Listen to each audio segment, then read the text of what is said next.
Beliau begitu dekat dengan Nabi, ya. Selepas dari Islamnya beliau menjadi orang yang paling zuhud, dan banyak sekali beliau menjadi penyebab ilmu hadir kepada kaum muslimin, ya. Karena beliau orang yang penyuka ilmu. Nanti kita akan lihat bagaimana bentuk suka ilmunya beliau. Ada beberapa ayat yang turun kepada beliau, atau ada beberapa hukum yang turun kepada beliau, menjadi penyebabnya beliau.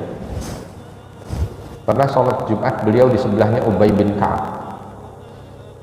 Sholat Jumat beliau di sebelahnya Ubay bin Ka'ab. Nabi naik khutbah, berkhutbah. Nabi menyampaikan ayat. Ketika menyampaikan ayat, karena nggak pengen hilang itu ilmu, dan dia tahu sebelahnya adalah orang yang menguasai tentang Al-Quran, maka dia colek itu sahabat di sebelahnya. Surat berapa, ayat berapa? Lagi Jumatan, Ubay bin Ka'ab diam. Lagi Jumatan, Nabi sebutkan ayat lagi, dicolek. Surat berapa, ayat berapa? Diam. Surat berapa, ayat? Sampai Nabi selesai khutbah. Assalamualaikum, assalamualaikum, selesai sholat, baru Ubay bin Ka'ab bilang sama Abu Darda, faqad laghat, kamu udah sia-sia Jumatan. Kamu udah sia-sia Jumatan. Jumatan tanya-tanya, kan Jumatan nggak boleh ngomong, ya, ngomong stop aja nggak boleh, ngomong nggak boleh, ngomong nggak boleh. Rusak Jumatannya. Nggak bertanya, oh mana mungkin saya ditanya tentang ilmu. Datang kepada Nabi Muhammad SAW. Ketika datang kepada Nabi SAW, baru Nabi menyampaikan, betul wahai Ubay, ketika sholat Jumat dan khatib sudah naik mimbar, maka jangan katakan sesuatu. Yang berkata faqad laghat, maka dia sudah sia-sia Jumatnya. Coba bayangkan. Ini bukan keburukan, karena memang Abu Darda kan bukan awal masuk Islam dan tahu bagaimana itu kondisi masjid dan hukumnya. Tapi keinginan beliau untuk menjadi orang yang paham tentang agama, ya, ini diawali dengan kondisi seperti itu, dengan ketidaktahuan. Tapi ketika Nabi SAW wafat, Nabi SAW wafat, para sahabat itu sepakat bahwa tidak ada yang menghafal Al-Quran di saat wafatnya Nabi.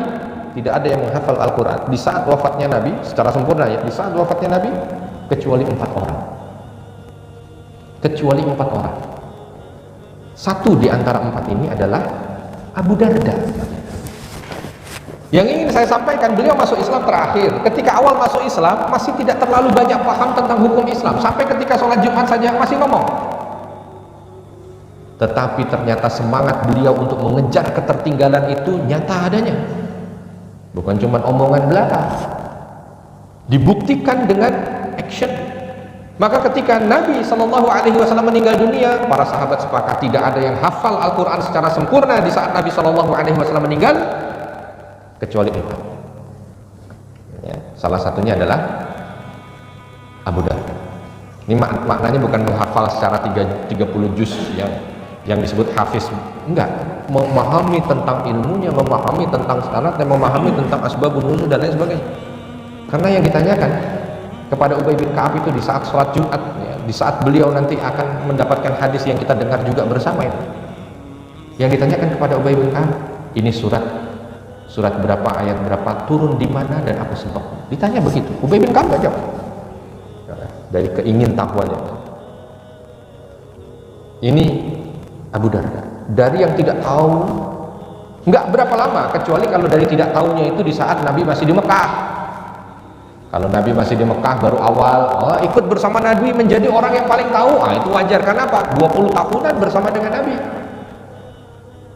Ini bersama dengan Nabinya bisa dihitung sebelah tangan jumlah tahun. Tapi ketika Nabi wafat, beliau menjadi orang yang terhitung juga dengan sebelah tangan yang menghafal Al-Quran secara sempurna, di mana turun dan untuk apa turun. Abu Darda, Masya Allah.